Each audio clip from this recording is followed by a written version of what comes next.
Hello student, कैसे हैं आप सभी का स्वागत है अपने YouTube channel NK smart class में, जहां पर हम ग्रेजुएशन के लिए मैथमेटिक्स स्टूडेंट। तो स्टूडेंट, आई होप आपने जो मैंने लेक्चर अपलोड करा था फर्स्ट और सिलेबस का डिस्कशन करा था, आई होप आपने देख लिया होगा। फर्स्ट लेक्चर में हमने क्या पढ़ा था, मैट्रिक्स के बारे में बेसिक चीजें समझी थी, और उसके बाद इस यूनिट में मैट्रिक्स चैप्टर 1 में हम क्या पढ़ने वाले हैं वो हमने डिस्कस करा था, है ना। वो मैंने शॉर्ट रखा था, फर्स्ट लेक्चर था। अब देखिए, अब तैयारी करते हैं अच्छे से। तो मैट्रिक्स होता क्या मैंने समझा दिया, अब उसकी डेफिनेशन पढ़ते हैं। मैट्रिक्स होता क्या मैंने बता दिया, किस प्रकार से मैट्रिक्स को डिनोट किया जाता है। इस प्रकार से मैट्रिक्स का सिंबल होता है, इसमें कुछ वैल्यूज रखी होती हैं, जिसे हम क्या बोलते हैं, मैट्रिक्स बोलते हैं स्टूडेंट। ठीक है, अब देखिए यहाँ पे डेफिनेशन क्या होती है। अगर पूछ लिया जाए भाई मैट्रिक्स है तो कम से आए नहीं आए उसको कोई मतलब नहीं है, डेफिनेशन तो होनी चाहिए। ये डेफिनेशन क्या है, पहले इसे एक बार हम पढ़ेंगे फिर से समझेंगे, है ना। A set of mn numbers arranged in the form of a rectangular array having m rows and n columns is called an mn matrix। ठीक है, ये कह रहा है mn नंबर्स का हमारे पास कोई भी सेट है जो अरेंज्ड है किस फॉर्म में, रेक्टेंगुलर फॉर्म में, जिसमें अरे हैविंग, जिसमें क्या है आपकी m रोज है और कितनी कॉलम्स है, n कॉलम्स है, उस मैट्रिक्स को हम क्या बोलते हैं, आपका mn मैट्रिक्स बोलते हैं। यानी हमारे पास mn नंबर का कोई भी सेट है जिसमें क्या है, वो रेक्टेंगुलर सारणी की फॉर्म में, रेक्टेंगुलर सारणी यानी रेक्टेंगुलर फॉर्म में अरेंज्ड है, और उस आपकी रेक्टेंगुलर फॉर्म में कितनी रोज है, m रोज है, और कितने कॉलम्स है, n कॉलम्स है, देन इसे हम क्या बोलते हैं, आपका मैट्रिक्स बोलते हैं, mn मैट्रिक्स बोलते हैं, है ना। इस mn मैट्रिक्स को हम किस प्रकार से रिटर्न करते हैं यानी डिनोट करते हैं, तो देख लीजिए, मैंने मैट्रिक्स बताया था उसी प्रकार से ये आपकी मैट्रिक्स है mn बार की, है ना। तो पहली रो है आपकी, क्या है, पहली रो है, तो पहली रो का पहली एलिमेंट क्या होता है, a11, पहली रो का दूसरा एलिमेंट क्या होता है, a12, पहली रो का तीसरा एलिमेंट क्या हो, a33, डॉट डॉट डॉट। अभी डॉट डॉट क्यों लगा है, क्योंकि mn टाइप की मैट्रिक्स है, हमें इसकी ये नहीं पता कितनी रो है कितने इसमें कॉलम है ना, तो डॉट डॉट कर देंगे इस प्रकार से। यानी हमें जब पहले नहीं पता तो आगे तो कर दिया, m इसमें रोज है, m कॉलम्स है, m एलिमेंट्स है, ठीक है। देन इसी प्रकार से ये क्या, सेकंड रो का पहला एलिमेंट है, ठीक है, आपका a21 हो जाएगा, सेकंड रो का सेकंड एलिमेंट, सेकंड रो का थर्ड एलिमेंट, इस प्रकार से फ्रेंड इसे हम डिनोट कर देते हैं, है ना। और ये आपको मैंने कल बताया भी था, इस प्रकार से नीचे डॉट डॉट कर देंगे, क्यों, हमें नहीं पता इसमें कितने कॉलम्स हैं, कितनी रो है या कितने एलिमेंट्स हैं इसमें। तो mn मैट्रिक्स इस प्रकार से आपकी डिनोट की जाती है ना स्टूडेंट। तो चलिए आप पढ़ते हैं मैट्रिक्स के टाइप कितने होते हैं। यानी mn नंबर्स का कोई भी सेट है, हम उससे रेक्टेंगुलर फॉर्म में अरेंज करते हैं जिसमें m रोज होते हैं, n कॉलम्स होते हैं, देन इसे हम क्या बोलते हैं, mn मैट्रिक्स। इसमें देखो m रोज है, गिनती नहीं पता हमें कितनी रो है यहाँ पर, और कॉलम कितने पता ही नहीं कितने कॉलम जा रहे हैं, डॉट डॉट आगे तक बढ़ा दिया, तो ये क्या कहलाती है, हमें mn मैट्रिक्स कहलाती है स्टूडेंट, ठीक है। तो चलिए आगे बढ़ते हैं। देखिए स्टूडेंट, अब टाइप्स ऑफ मैट्रिक्स पे आ गए हैं। पहला आपका मैट्रिक्स है स्क्वायर मैट्रिक्स, ठीक है। स्क्वायर मैट्रिक्स क्या होता है, देखिए ऐसा मैट्रिक्स जिसमें आपकी रो नंबर ऑफ रोज बराबर हो नंबर ऑफ कॉलम की। यानी कोई भी मैट्रिक्स है या तो इसमें जितनी रो है, मान लीजिए 3 रो है तो इसमें 3 कॉलम हो, 4 रो है तो 4 कॉलम हो, है ना, 2 रो है तो 2 कॉलम हो, तो तब उस प्रकार के मैट्रिक्स को हम स्क्वायर मैट्रिक्स बोलते हैं। किस प्रकार, देखिए डेफिनेशन क्या बोलती है, ए mn मैट्रिक्स यानी किसी भी ऑर्डर की आपके पास मैट्रिक्स है आपके कोड, यानी कितने भी इसमें कॉलम या रो हो, उसे mn matrix which for m equal to n, ऐसी कोई मैट्रिक्स उसके लिए m किसके बराबर हो, n के बराबर हो। यानी नंबर ऑफ रोज यानी नंबर ऑफ रोज इक्वल हो किसके, नंबर ऑफ कॉलम्स की। रो क्या होती है, ये इस प्रकार से सीधी, देखिए जैसे ये आपका मैट्रिक्स दे रखा है स्टूडेंट, सीधे हम इसमें इस तरीके से क्षैतिज दिशा में बात करें, इस तरीके से, कैसे, क्षैतिज दिशा में, क्षैतिज यानी रो में, इस दिशा में सीधे बात करें तो आपकी क्या कहलाती है, रो कहलाती है स्टूडेंट। तो ये आपकी कितनी रो, पहली रो, ये कौन सी, दूसरी रो, ये आपकी तीसरी रो यानी थर्ड रो, ये आपकी कौन सी, फोर्थ रो। इसमें टोटल कितनी रो है, 4 रो है, ठीक है स्टूडेंट। देन कॉलम क्या होता है, यानी ऊर्ध्वाधर जो खड़ा होता है, यानी स्तंभ यानी कॉलम, तो ये क्या आपका कॉलम बन गया, एक कॉलम, 2 कॉलम यानी second column, third column, fourth column. इसमें कितने कॉलम है आपके, 4 कॉलम है, यानी n की वैल्यू कितनी है, 4 है। रो कितने, 1 2 3 4, यानी रो m की वैल्यू कितनी, 4। अब दोनों की वैल्यू बराबर है तो यहाँ क्या आ गया, n बराबर n, इसका मतलब क्या है, यानी नंबर ऑफ रो किसके बराबर है, नंबर ऑफ कॉलम के बराबर है स्टूडेंट। तो अब इसे हम क्या बोलेंगे, आपकी स्क्वायर मैट्रिक्स बोलेंगे। ऐसी मैट्रिक्स जिसमें नंबर ऑफ रो बराबर हो नंबर ऑफ कॉलम के, उसे हम आपकी स्क्वायर मैट्रिक्स बोलते हैं student. An mn matrix which for m equal to n, यानी the number of rows equal to the number of column is called a square matrix of n order की, ठीक है। और जैसे मैट्रिक्स दे रखी है, इसमें देखिए कितनी रो है आपकी, एक रो, ठीक, दो, तीन रो, नंबर डाल देंगे 1 2 3। अब कॉलम देखेंगे कितने कॉलम है, एक कॉलम, दो कॉलम, तीन कॉलम, यानी m की वैल्यू कितनी है, दोनों की 3 3 है। तो ये क्या हो गया आपका स्क्वायर मैट्रिक्स। इसकी हमने बात कर ली, ये स्क्वायर मैट्रिक्स है, ठीक है स्टूडेंट। थर्ड की बात कर लेते हैं, इसमें कितने कॉलम है आपके, एक कॉलम, दो कॉलम, ठीक है, दो कॉलम है, लेकिन इसमें रो कितनी है, एक रो, दो रो, तीन रो, यानी आपकी इसमें m की वैल्यू कितनी आ रही है स्टूडेंट, बताइए m की वैल्यू कितनी आ रही है आपकी, बताइए जल्दी से स्टूडेंट। m की वैल्यू क्या है, रो कितनी है, 3, लेकिन कॉलम कितने हैं, 2, यानी m not equal to n। इसका मतलब mn की वैल्यू जब बराबर नहीं है, यानी नंबर ऑफ रो बराबर नहीं है नंबर ऑफ कॉलम के, तब उसे हम स्क्वायर मैट्रिक्स नहीं बोलते स्टूडेंट। यानी स्क्वायर मैट्रिक्स वह होती है जिसमें नंबर ऑफ रो बराबर नंबर ऑफ कॉलम्स के, देन उसे हम क्या बोलते हैं, स्क्वायर मैट्रिक्स बोलते हैं स्टूडेंट। आप इसके नोट कर लीजिएगा, है ना। ये मैंने लाइन जो खींची, लाइन को मत खींचना, इस प्रकार से कोई भी एग्जांपल आप ले सकते हैं, इस डेफिनेशन को आप लिख लीजिए। बस ये जो मैंने लाइनें खींच के बताई है ना कि इतनी रो है, ये कॉलम है, इसे मत लाइन बनाना, आप बाकी कुछ भी आप अपने हिसाब से ले सकते हैं, ठीक है। अगला एक एग्जांपल मान लीजिए, जैसे मैट्रिक्स को इस प्रकार से डिनोट करते हैं, मैट्रिक्स के एलिमेंट्स को स्टूडेंट्स, मैंने बताया था। अब इसमें एक बात आती है, diagonal element, non diagonal. Diagonal elements का मतलब होता है बिकड़ आपके तत्व, एलिमेंट्स, बिकड़, यानी बिकड़ क्या होता है, ये बीच में से जो होकर जाती है, ये क्या आपका बिकड़ कैसे करता है, इस प्रकार से ये आपका क्या बिकड़, तो बिकड़ यानी बीच में से जो एलिमेंट जाएंगे वह क्या कहलाएंगे, डायगोनल एलिमेंट। तो इसमें अगर हम बात करें तो आपके डायगोनल कौन से एलिमेंट्स होंगे स्टूडेंट, ये बताइए जल्दी से। तो हम बोल सकते हैं डायगोनल एलिमेंट्स, एक तो ये a11, a22, a33, ये आपके क्या होंगे, डायगोनल एलिमेंट्स। और नॉन डायगोनल मानी जो बिकड़ एलिमेंट नहीं है, और बाकी सब क्या कहलाएंगे आपके, नॉन डायगोनल एलिमेंट्स। क्या कहलाएंगे, नॉन डायगोनल एलिमेंट्स, है ना स्टूडेंट। आई होप आपको ये डायगोनल, नॉन डायगोनल और स्क्वायर मैट्रिक्स आपको अच्छे से समझ आ गया स्टूडेंट। तो चलिए अगले मैट्रिक्स की ओर बढ़ते हैं और इसे आप नोट कर लीजिए, है ना, ठीक है स्टूडेंट्स। देखिए स्टूडेंट, सेकंड टाइप की ओर आ गया। सेकंड है यूनिट मैट्रिक्स ऑफ आइडेंटिटी या आइडेंटिटी मैट्रिक्स। यूनिट मैट्रिक्स बोल दीजिए, आइडेंटिटी मैट्रिक्स बोल दीजिए, एक ही बात है। इसमें क्या होता है, सबसे पहली बात, आइडेंटिटी मैट्रिक्स हो या यूनिट मैट्रिक्स हो, उसे होने के लिए सबसे पहले जो आपके पास मैट्रिक्स है वो स्क्वायर मैट्रिक्स होना चाहिए। कैसा स्क्वायर मैट्रिक्स होना चाहिए, देखिए इसमें क्या होता है, मैंने diagonal and non diagonal element भी समझाया था, यानी बिकड़ व्यू, इस तरीके से बिकड़, ये जो बिकड़ बनता है ना, ये एलिमेंट्स क्या होते हैं आपके, बिकड़ एलिमेंट बोलते हैं, ठीक है। बिकड़ जो डालते हैं एक सीधी लाइन में इस तरीके से, कोनों से कोनों मिलाते हैं, आपके क्या कहलाते हैं, डायगोनल एलिमेंट्स, और बाकी के ये क्या कहलाते हैं, नॉन डायगोनल एलिमेंट्स कहलाते हैं स्टूडेंट, ठीक है। तो देखिए ऐसा मैट्रिक्स, स्क्वायर मैट्रिक्स जिसके डायगोनल एलिमेंट्स क्या हो, 1 हो, किसके बराबर, ओनली 1 हो, या 2 2 हो सकते हैं, उसे 2 से डिवाइड करोगे तो 1 में कन्वर्ट हो जाएगा, है ना।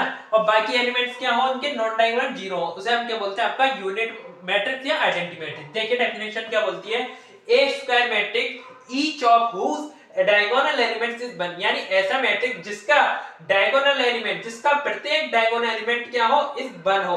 तो यहां देखो डायगोनल एलिमेंट्स क्या 1 है, and each of whose non diagonal elements is equal to 0, और जिसका प्रत्येक नॉन डायगोनल एलिमेंट क्या हो, 0 के बराबर हो। तो यहां क्या है, नॉन डायगोनल एलिमेंट 0, देन इसे क्या इस कॉल्ड है यूनिट मैट्रिक्स और आइडेंटिटी मैट्रिक्स। तब इस मैट्रिक्स को हम यूनिट मैट्रिक्स या आइडेंटिटी मैट्रिक्स बोलते हैं, और it is denoted by IN, इसे हम IN के द्वारा डिनोट करते हैं। आप बोलोगे सर I के द्वारा भी कर सकते हैं, N का मतलब क्या भाई, N का मतलब है ऑर्डर, मान लो एक ऑर्डर की तो होगी नहीं, ठीक है, 2 ऑर्डर की हो, 3 ऑर्डर की हो, 4 ऑर्डर, 5 6, तो IN के द्वारा रिप्रेजेंट यहाँ पे हमने करा, ठीक है, IN के द्वारा इसे रिप्रेजेंट करते हैं फ्रेंड्स। इसके हमने यहाँ पे 2 एग्जांपल आपको दिए हैं, थर्ड ऑर्डर का, सेकंड ऑर्डर का।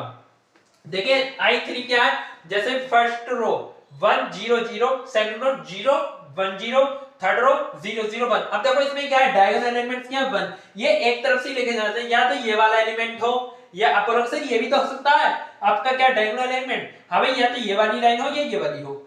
I2 अब देखो ये I2 यानी सेकंड ऑर्डर की है, तो इस प्रकार से इसके डायगोनल एलिमेंट्स क्या 1 1 है। तो इस प्रकार की मैट्रिक्स हम क्या बोलते हैं, यूनिट मैट्रिक्स या आइडेंटिटी मैट्रिक्स स्टूडेंट बोलते हैं। इसे आप नोट कीजिए जल्दी से स्टूडेंट। तीसरा थर्ड टाइप आता है आपका, देखिए थर्ड टाइप है आपका नल मैट्रिक्स और जीरो मैट्रिक्स। क्या है नल मैट्रिक्स और जीरो मैट्रिक्स, ये क्या होता है, ऐसा कोई भी मैट्रिक्स, स्क्वायर मैट्रिक्स मतलब नहीं, कोई भी मैट्रिक्स जिसके प्रत्येक एलिमेंट क्या हो जीरो हो, उसे हम नल मैट्रिक्स या जीरो मैट्रिक्स बोलते हैं। स्टूडेंट देखिए वो अभी नल मैट्रिक्स लगा हुआ था, वो कट हो गया, थोड़ा सा वीडियो में शॉर्टेज हो गई थी, तो इसके डेफिनेशन हमने पढ़ नहीं पाई, वैसे समझा दी, यानी ऐसा मैट्रिक्स जिसके प्रत्येक एलिमेंट क्या हो जीरो हो, क्या कहलाता है आपका नल मैट्रिक्स, है ना। तो देखिए डेफिनेशन बता देता, an matrix whose all elements are zero is called null matrix या जीरो मैट्रिक्स, ठीक है, उसे जीरो यानी ओ के द्वारा रिप्रेजेंट करते हैं। अब देखिए अब क्या आपका रो मैट्रिक्स और कॉलम मैट्रिक्स, देखिए पहले रो मैट्रिक्स की बात करते हैं, यानी रो मैट्रिक्स में यानी रो में ही डिफाइंड होंगे elements. Any matrix any m, ये क्या एम की जगह वन है, one cross n matrix which has only one row, यानी ऐसी मैट्रिक्स जिसमें केवल एक रो हो एंड जिसमें n कॉलम्स हो, यानी रो कितनी हो, एक रो हो, कॉलम्स कितने हो n, यानी 2 3 4 5 6 7 8 कुछ भी हो, कॉलम 10 हो 20 हो 50 हो कितने भी हो, लेकिन उसमें रो कितनी हो, सिर्फ एक हो। इस प्रकार के हम मैट्रिक्स को रो मैट्रिक्स या रो वेक्टर बोलते हैं, यानी any 1 cross n 1 by n matrix which has only one row and n columns is called row matrix और रो वेक्टर, ठीक है स्टूडेंट। इसके बाद कॉलम मैट्रिक्स क्या होती है, similarly m cross 1 matrix which has m rows and 1 column is called a column matrix और column vector, यानी ऐसी मैट्रिक्स जिसमें रो कितनी हो m हो, यानी 2 3 4 5 6 7 8 10 कितनी भी रो हो, रो पता नहीं कितनी कम भी हो सकती है ज्यादा भी हो सकती है, लेकिन कॉलम क्या हो, सिर्फ एक कॉलम होना चाहिए, तो वह क्या मैट्रिक्स कहलाती है, आपकी कॉलम मैट्रिक्स कहलाती है या फिर कॉलम वेक्टर कहलाता है। देखिए रो मैट्रिक्स का उदाहरण दे लेते हैं, रो कितनी होनी चाहिए एक, तो आप यहाँ देख रहे हैं रो कितनी है एक है, लेकिन कॉलम कितने हैं, यहाँ पर देखो ये एक कॉलम, दो कॉलम, तीन कॉलम, चार कॉलम, 1 2 3 4 चार कॉलम है, यहाँ कितने कॉलम है, चार कॉलम है, तो 1/4 की मैट्रिक्स हो गई, ये आपकी क्या होगी रो, क्योंकि रो मैट्रिक्स इसमें कितनी रो है एक। अब देखिए ये क्या आपकी, इसमें कॉलम कितने, एक कॉलम, रो कितनी है, एक रो, दो रो, तीन रो, तो इसमें कितनी रो है आपकी, तीन रो है, और कॉलम कितना एक है, एक कॉलम है तीन रो है, तो इसे हम क्या बोलेंगे, कॉलम मैट्रिक्स बोलेंगे स्टूडेंट, क्या बोलेंगे, कॉलम मैट्रिक्स बोलेंगे स्टूडेंट, ठीक है। सिंपल सी बात है, यानी ऐसी मैट्रिक्स जिसमें रो कितनी हो आपकी एक हो और कॉलम कितने भी हो सकते हैं, 2 3 4 5 6 m कॉलम हो, उसे हम रो मैट्रिक्स बोलते हैं। ऐसी मैट्रिक्स जिसमें कॉलम सिर्फ एक हो, रो m हो, यानी रो कितनी हो आपकी m हो, तब उसे हम क्या बोलते हैं, आपकी कॉलम मैट्रिक्स बोलते हैं, है ना स्टूडेंट। तो आई होप आपको अच्छे से समझ आया होगा, इसे नोट कर लीजिए, जल्दी से स्क्रीनशॉट ले लीजिए, आगे बढ़ते हैं। तो स्टूडेंट अगली हेडिंग आती है, आपका अगला टॉपिक आता है सब मैट्रिक्स और मैट्रिक्स, सब मैट्रिक्स ऑफ मैट्रिक्स। देखिए टॉपिक वाइज पढ़ रहे हैं, मैंने जितने टॉपिक्स आपको लगाए थे कि इस चैप्टर में ये टॉपिक है, पढ़ने हैं टॉपिक्स वाइज हम चल रहे हैं क्रम वाइज। तो देखिए सब मैट्रिक्स आपके मैट्रिक्स से ही बनते हैं, वो किस प्रकार बनाए जाते हैं तो पहले समझ लेते हैं। जैसे आपको कभी यहाँ मैट्रिक्स दे रखा है एग्जांपल के तौर पर 1 2 3 4 5 2 1 0 8 7 6 3 1 7 9, इस प्रकार इसमें क्या करते हैं, कुछ रो कुछ कॉलम को छोड़ देते हैं। मान लीजिए हम क्या कर दें, इस रो को इस कॉलम को छोड़ दें और इस रो को छोड़ दें, और बाकी एलिमेंट्स को हम एक अलग मैट्रिक्स में इस प्रकार नोट कर दें, ये वाले एलिमेंट्स को, ठीक है 2 0 6 3 1 8 7 3 7 1, तब ये क्या कहलाता है, आपका सब मैट्रिक्स कहलाता है। यानी जो हमारे पास मैट्रिक्स गिवन है उस मैट्रिक्स के कुछ एलिमेंट्स को ओमिटिंग करके यानी निग्लेक्ट करके, यानी कुछ एलिमेंट्स और कुछ रो एलिमेंट्स को कुछ आपकी कॉलम एलिमेंट्स को छोड़कर उस बचे हुए एलिमेंट्स से जो मैट्रिक्स बन जाती है उसे हम सब मैट्रिक्स बोलते हैं। एग्जांपल के तौर पर दूसरा देखिए, यहाँ पर हमारे पास एक मैट्रिक्स दे रखी है, हमने क्या करा, उसके हमने फोर्थ कॉलम को छोड़ा एंड सेकंड रो को छोड़ी और बाकी एलिमेंट्स लिख दिए, तो अब आपकी क्या बचे 1 2 3, ठीक है 1 2 3 0 2 1 0 2 1, तब ये क्या बन गया एडिशन मैट्रिक्स निकल गई। यानी क्या है, हमारे पास कोई भी मैट्रिक्स है, उस मैट्रिक्स के कुछ एलिमेंट्स यानी पहली रो, सेकंड रो, थर्ड रो, जितनी भी रो देखी उनमें से कोई एक रो छोड़ दें या दो रो छोड़ दें, है ना, या एक कॉलम छोड़ दें और दो कॉलम छोड़ दें, बाकी बचे हुए एलिमेंट्स से जो हम मैट्रिक्स प्राप्त होती है यानी मैट्रिक्स बन जाती है, वह हमारा सब मैट्रिक्स कहलाता है। देखिए क्या कह रहे हैं definition, any matrix obtained by omitting some rows and columns from a given MN matrix A, यानी कोई भी मैट्रिक्स किसी ए मैट्रिक्स यानी कोई भी हमारे पास ए मैट्रिक्स दे रखी है, उस मैट्रिक्स के कुछ रोज एंड कॉलम्स को ओमिटिंग करके जो मैट्रिक्स बनाई जाती है उसे हम ए मैट्रिक्स की सब मैट्रिक्स बोलते हैं, यानी उस मैट्रिक्स की सब मैट्रिक्स बोलते हैं स्टूडेंट। ठीक है, ये आपकी सब मैट्रिक्स है। जैसे कि हमारे पास ये मैट्रिक्स है, इसकी हमने फोर्थ कॉलम को छोड़ा और सेकंड रो को छोड़ा, तो हमारे पास ये एलिमेंट्स बने 1 2 3 0 2 1, वो हमने अलग मैट्रिक्स में डिनोट कर दिए। देन ये आपका क्या कहलाएगा, ये सब मैट्रिक्स कहलाएगा इस ए मैट्रिक्स का स्टूडेंट। ठीक है, ठीक, आई होप आपको सब मैट्रिक्स समझ आ गया होगा। वैसे इंपॉर्टेंट नहीं है, बस थोड़ी जब चीज है तो हमें जानना जरूरी है। आप इसे नोट कर लीजिए, एग्जाम में नहीं पूछा जाता, कभी पूछ लिया तो ठीक, ना तो कभी नहीं पूछा जाता, लेकिन हमें पता होनी चाहिए छोटी छोटी चीजें, क्योंकि आगे चल के हमारी ये बेसिक्स में काम आती है स्टूडेंट, नोट कीजिए। अगला टॉपिक क्या है स्टूडेंट, एडिशन ऑफ मैट्रिक्स। ये तो बहुत सिंपल है, 12th में पढ़ चुके हैं। मैट्रिक्स को किस प्रकार से आप ऐड करते हैं, जैसे कि कोई मान लीजिए ए मैट्रिक्स दे रखी है हमारे पास 1 2 3 4 6 7 8 9 0, ये ए मैट्रिक्स दे रखी है 3x3 की। अब आपके पास कोई अनदर मैट्रिक्स दे रखी है,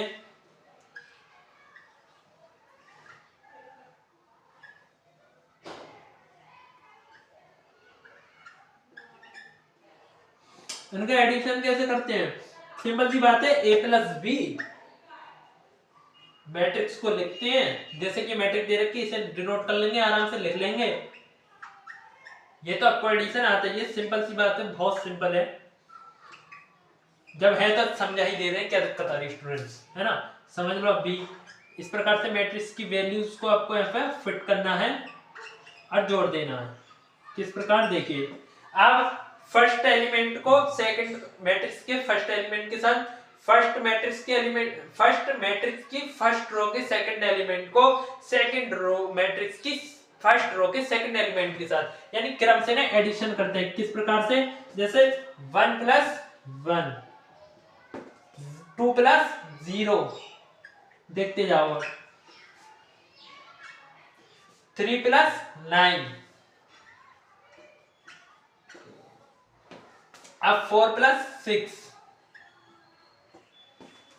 6 प्लस 2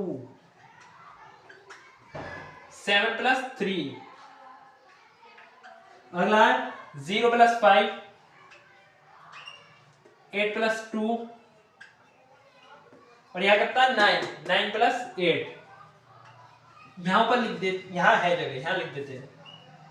अब बताइए 1 और 1 2, 2 प्लस 0 2, 3 और 9 12, 4 6 10, 6 2 8, 7 3 10, 0 5 5, 8 और 2 10, 9 8 17।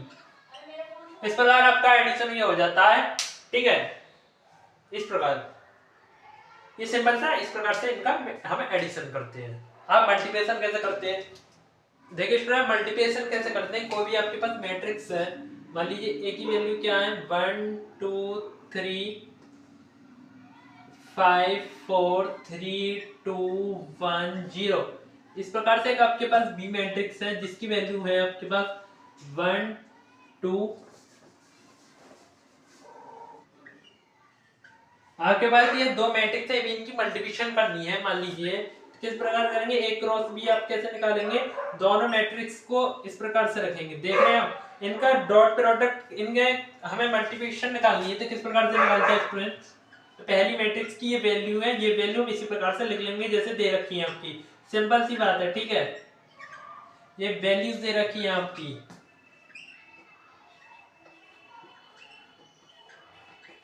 इनकी मल्टीप्लिकेशन तो आप करना ही जानते हैं, किस प्रकार से करते हैं, पहले एलिमेंट की इस प्रकार से इस रो की इस कॉलम में ऐड करके यहाँ लिख देंगे, फिर इस रो की सेकंड कॉलम में फिर दूसरा एलिमेंट बनेगा, फर्स्ट रो की थर्ड कॉलम में।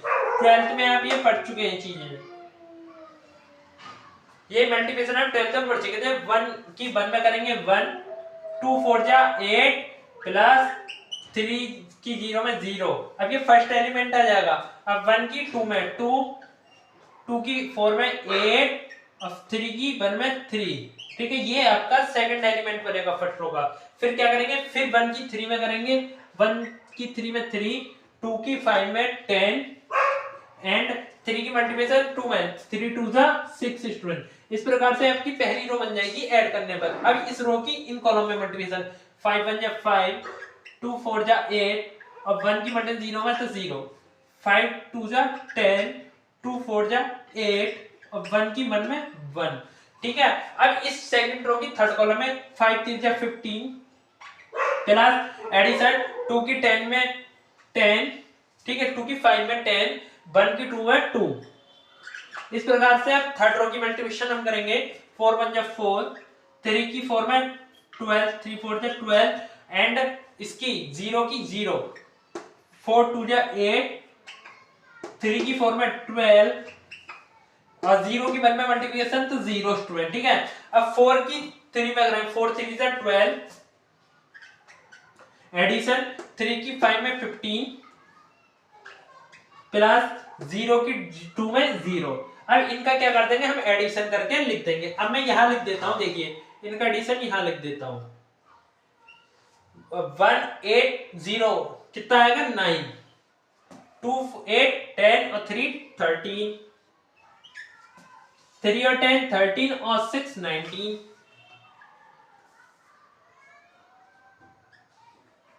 5 और 8 13। ठीक है स्टूडेंट, 5 और 8 कितना होता है आपका 13 होता है, 10 और 8 18 और 1 19,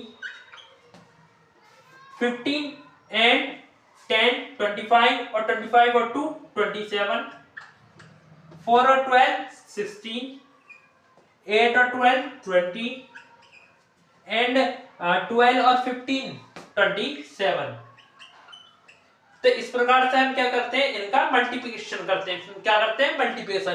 तो ये आपकी वैल्यू क्या आ गई, आपकी ए बी आ गई। ये क्या आ गया आपका ए बी की वैल्यू आ गई। आपसे कोई बोलते हैं कि ए बी की वैल्यू क्या है, तो आपकी ये क्या है ए बी की वैल्यू है स्टूडेंट। ठीक है, तो आई होप आपको मल्टीप्लिकेशन एडिशन टाइप मैट्रिक के अच्छे से समझ आए होंगे स्टूडेंट। आज के लिए हम इस लेक्चर को यही समाप्त करते हैं। ठीक है, अगले नेक्स्ट लेक्चर में जो स्पेशल टाइप है मैट्रिक्स की वो करेंगे और उसके बाद हम क्वेश्चन को सॉल्व करेंगे। आप इतना नोट कर लीजिए, ये तो समझाने की चीजें हैं सर, इसमें क्या नोट करना है ना। तो मिलते हैं अगले नेक्स्ट लेक्चर में। आज के लिए इतना ही, जय हिंद स्टूडेंट्स।